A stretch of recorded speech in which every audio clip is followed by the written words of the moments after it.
Tiopsision ver el numa o 120 sober 80 tensiomtro. Sales de la consulta feliz porc ti han dicho que tines la tensión de labro. Si tines más de 60 años, necesito que me escuches con mucha atención, porque esa tranquilidad podría ser una trampa peligrosa. Durante décadas nos han repetido el mismo mantra, pero la ciencia moderna ha descubierto algo alarmante. En personas mayores, forzar esa cifra perfecta puede estar causando mareos, caídas don y cerebral silencioso. Pero lo peor no es eso. Lo peor es que existe una tercera cifra, un número oculto que la mayoría ignora y que produce el riesgo de ictus mayor que cualquier otra medida. No estoy hablando de la alta ni de la baja, hablo de la distancia entre ellas. Si al restar tus números el resultado es mayor a 60, tus arterias podrían estar rígidas como tuberías viejas a punto de estallar.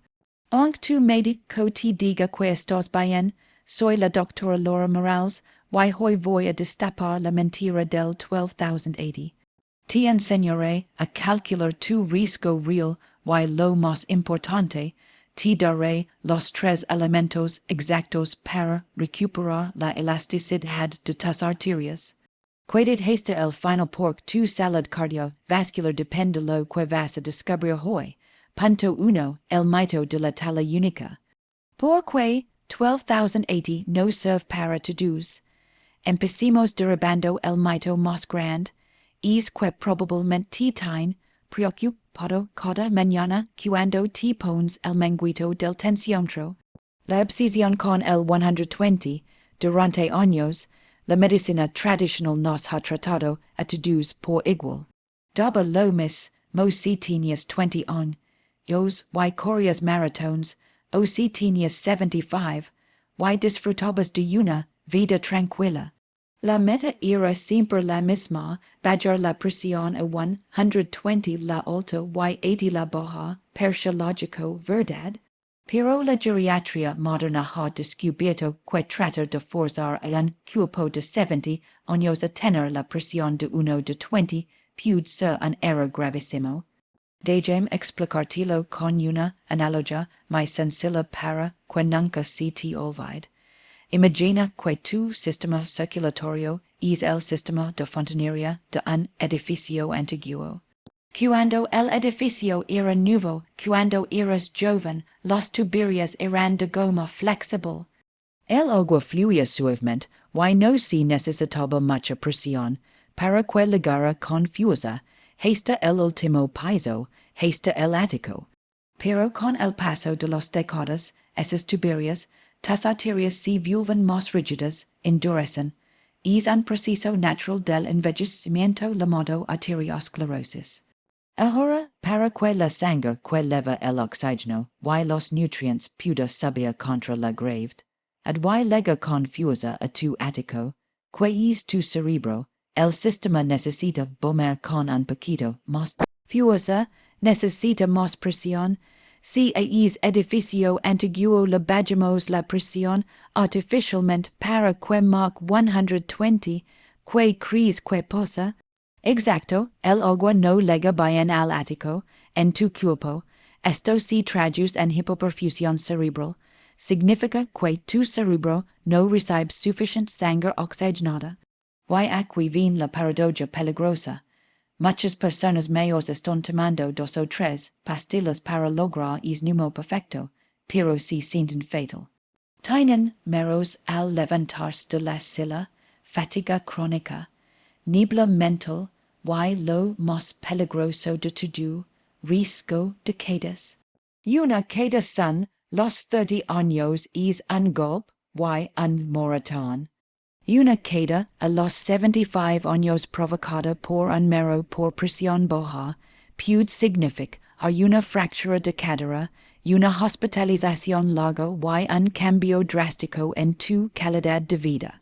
Los estudios más recientes sugieren que para muchas personas mayores de 65 o 70 años, una presión sistólica, la alta entre 130 y 140, no solo es aceptable, sino que podría ser protectora.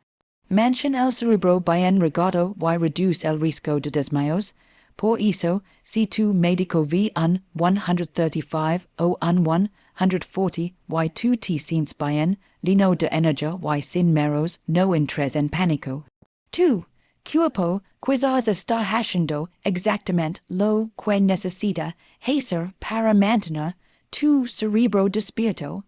No estamos diciendo que la hipertensión descontrolada sea buena para nada. Estamos diciendo que el equilibrio en la madurez diferente al de la juventud.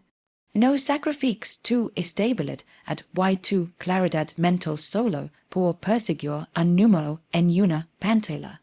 ¿Alguna vez has sentido mareos o debilidad justo después de empezar un tratamiento nuevo para la presión? Si es así, dale un me gusta a este video ahora mismo. Así sabré que no soy el único que piensa que la calidad de vida es más importante que un número perfecto. Punto 2. El asesino silencioso, la presión de pulso. Ahora que ya nos hemos quitado la venda de los ojos sobre el 12,080, llegamos al punto más crítico de este video. Es el momento de hablar de esa cifra oculta que mencioné al principio. Si tienes lápiz y papel a mano, quiero que hagas una lista muy sencilla ahora mismo, porque el resultado podría salvar la vida. La medicina convencional siempre nos ha enseñado a mirar dos números por separado.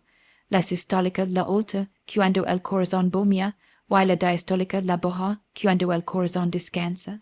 Pero el secreto de la longevidad no está en mirar esos números por separado, sino en mirar la distancia que hay entre ellos. A esto los médicos lo llamamos presión de pulso o presión diferencial. La fórmula es simple. Resta tu número bajo a tu número alto. Por ejemplo, si tienes 130 de alto y 80 de baja, la cuenta es 130-80, el resultado es 50, eso es excelente. Pero, ¿qué pasa si tienes 150 de alto y 70 de baja? 150-70 es 80. Y aquí es donde se encienden todas las alarmas rojas, porque el número 60 es el límite del peligro. Si la diferencia entre estas dos presiones es superior a 60, tu cuerpo te está gritando que tus arterias han perdido su capacidad de ser un amortiguador. Vuelve a imaginar los tuburios. Cuando eres joven, tu aorta, la arteria principal, es como una goma elástica nueva. Cuando el corazón bombea sangre con fuerza, la aorta se estira y se ensancha para recibir ese golpe de sangre, amortiguando el impacto. Transforma un golpe seco en una onda suave, pero con la edad, el colesterol, el azúcar o simplemente el desgaste, la aorta se vuelve rígida como una tubería de plomo o metal y no se estira.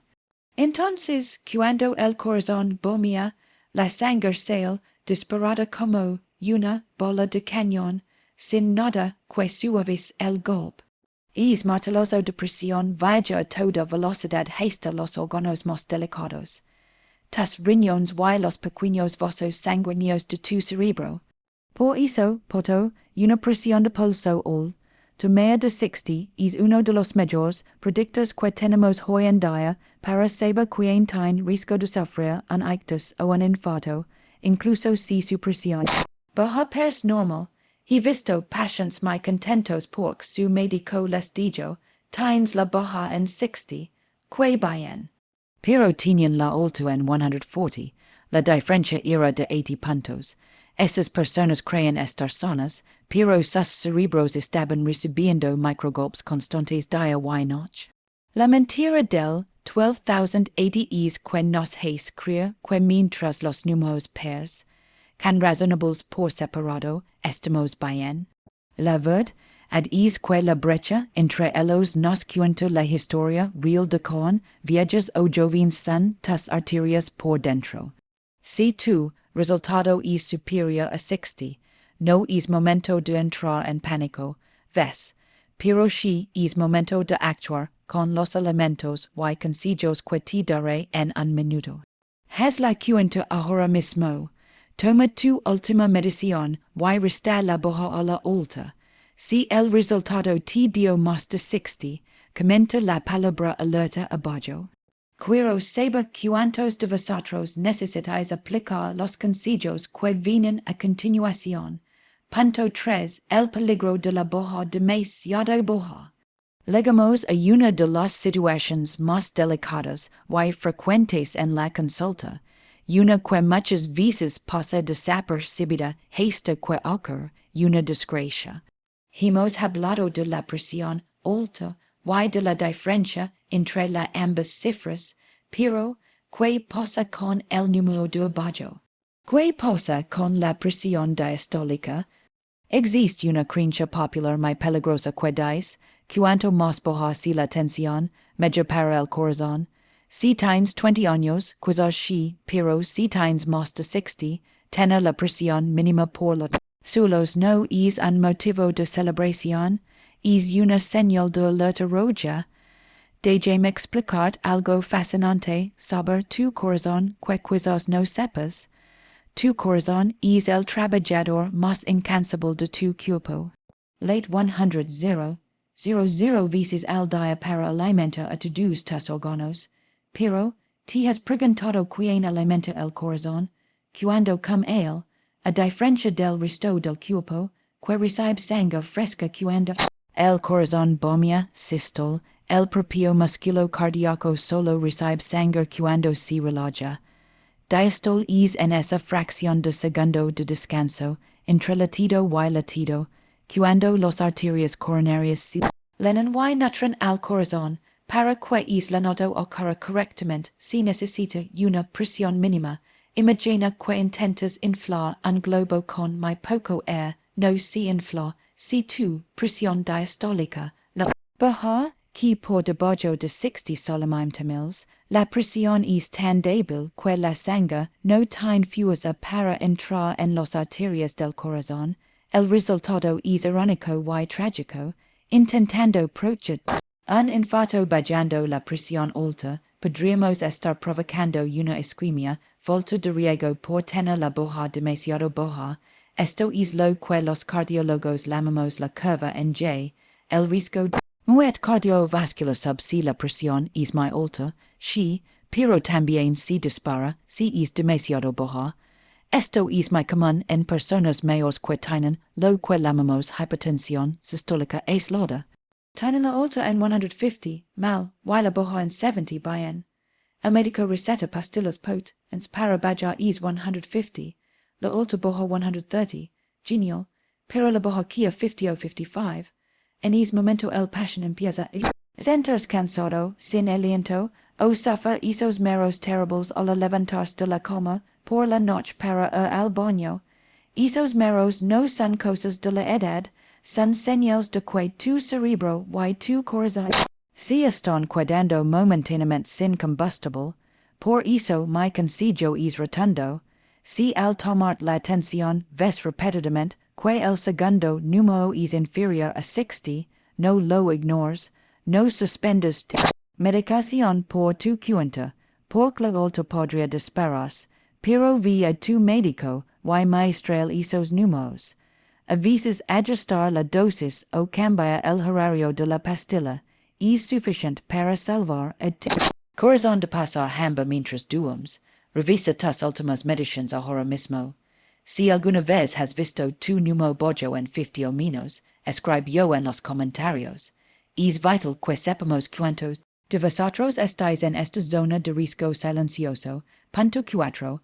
El equilibrio olvidado no es solo quitar la sal, es añadir el antídoto. Llegamos a la parte práctica, a lo que puedes hacer hoy mismo en tu cocina. Seguramente cada vez que vas al médico y la tensión está alta, la orden es siempre la misma. Deja la sal y tu obediente empiezas a comer comida sosa, sin sabor, pero pasan los meses y frustrantemente tu presión apenas baja. ¿Qué está falando? El fallo está en que nos hemos obsesionado con el vilano, el sodio, y nos hemos olvidado del hierro, el potasio. tu cupo functional. Como una balanza química perfecta, el sodio tiene una función, retena agua y contra los arterias, el potasio hace exactamente lo contrario, ayuda a expulsar el agua sobrante a través de la orina, relaja los pads de tus vasos sanguíneos. El problema de la dieta moderna, incluso si no usas el salero, es que esta línea de pan, galetas y procesados que tienen sodio oculto y es pauperima potasio, si quitas la sal, pero no añades potasio, tu cuerpo sigue desequilibrado, necesitas el antídoto. Para una persona mayor de 60 años, aumenta la ingesta de potasio, puede ser tan efectivo como algunos medicamentos de dosis baja. ¿Y donde encontramos este oro nutricional? No solo en el plátano, que es bueno, pero tiene mucha azúcar si es diabético. Aquí tienes tus tres mejores aliados. El aguacate es el rey. Medio aguacate tiene más potasio que un plátano y además aporta grasas saludables que limpian tus arterias. Los hojas verdes, espinacas, acelgas, rucola, son bombas minerales con casi 0 calorías. Si los cocinas no tiras el agua, ahí se queda gran parte del potasio. Los legumbres, lentejas y alubias blancas. Un plato de cuchara tradicional es medicina pura si no le añades chorizo. He visto casos como el de José, un paciente que comía sin sal, pero cenaba jamón y queso a alto sodio, bajo potasio. Su presión no bajaba de 150. Al cambiar esa cena por una ensalada grande de espinacas, aguacate y unas nueces, equilibró su balanza interna. En 3 semanas su sistólica bajó 10 puntos de forma natural.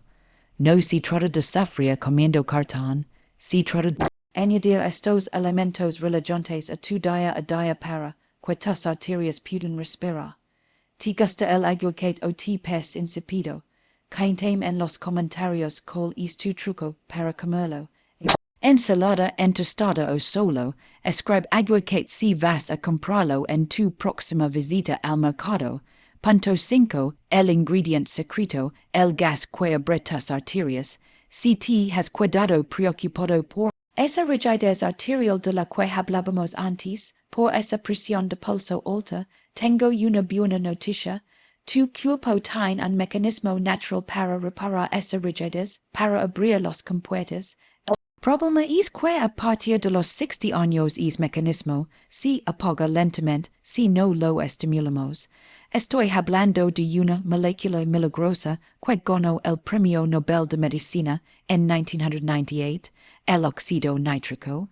Piensa en el óxido nítrico como un gas invisible que recubre el interior de tus arterias. Su función es enviar una señal constante a los pads de los vasos sanguíneos que dais, relajad, abrid. Cuando tienes suficiente óxido nítrico, tus arterias son flexibles y la presión baja de forma natural, pero aquí está el dato crítico. Se estima que una persona de 60 o 70 años produce menos de la mitad de óxido nítrico que una persona de 20. Por eso las arterias se cierran y se endurecen. Tu cuerpo ha perdido la capacidad de fabricar su propio medicamento vasodilatador. La solución tenemos que introducirlo desde fuera a través de la comida. Y hay un rey indiscutible en este terreno que deberías tener en tu nevera hoy mismo. La remolacha es rica en nitratos naturales. Cuando la comes, y esto es muy curioso, las bacterias de tu lengua convierten esos nitratos en nitritos y tu estómago los transforma finalmente en es preciado óxido nítrico. Es como inyecta vida directamente a tus venas. Los estudios han demostrado que beber un vaso de jugo de remolacha, puedes mezclarlo con zanahoria o manzana para mejorar el sabor, puede bajar la presión arterial sistólica. Varios puntos en cuestión de horas, no es magia, es química pura.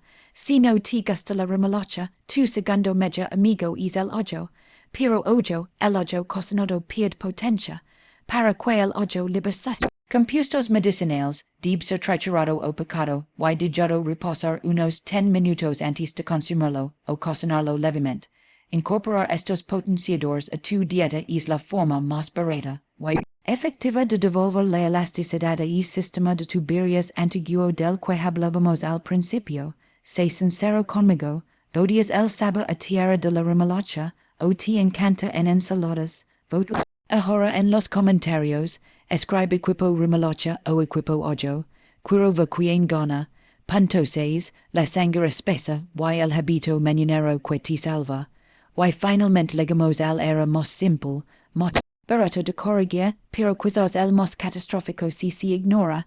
Hemos hablado de arterias rígidas y de falta de óxido nítrico, pero ¿qué pasa con el líquido que viaja por dentro? ¿Qué pasa con la calidad de tu sangre? Hay un hecho biológico que ocurre a medida que cumplimos años y del que nadie habla. Perdimos la sensación de sed, el mecanismo cerebral que te avisa de que necesitas agua.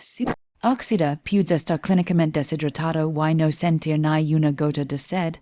¿Por qué es esto peligroso para tu presión? Imagina que tu corazón es una bomba de agua. Si el líquido que tiene que mover es fluido como el agua del grifo, la bomba trabaja suave y sin esfuerzo. Pero si estás deshidratado, tu sangre pierde volumen líquido y se vuelve más espesa, más viscosa. Si pierdes masa una salsa de tomate espesa o incluso a miel, para mover esa sangre espesa por todo el cuerpo, tu corazón tiene que hacer un esfuerzo titánico, tiene que aumentar la presión de bombeo drásticamente. El momento más crítico del día es justo al despertar. Llevas 7 u 8 horas durmiendo, respirando y sudando, perdiendo líquido sin reponerlo. Te despiertas con la sangre más espesa del día. Si a esto sumas que por la mañana sub el cortisol, la hormona del estrés, tienes la tormenta perfecta. No es casualidad que la mayoría de los ictus y los infartos ocurren en los primeros horas de la mañana. Muchas personas cometen el error de ir directas a la cafetera. El café es diurético, te hace orinar y perder aún más líquido.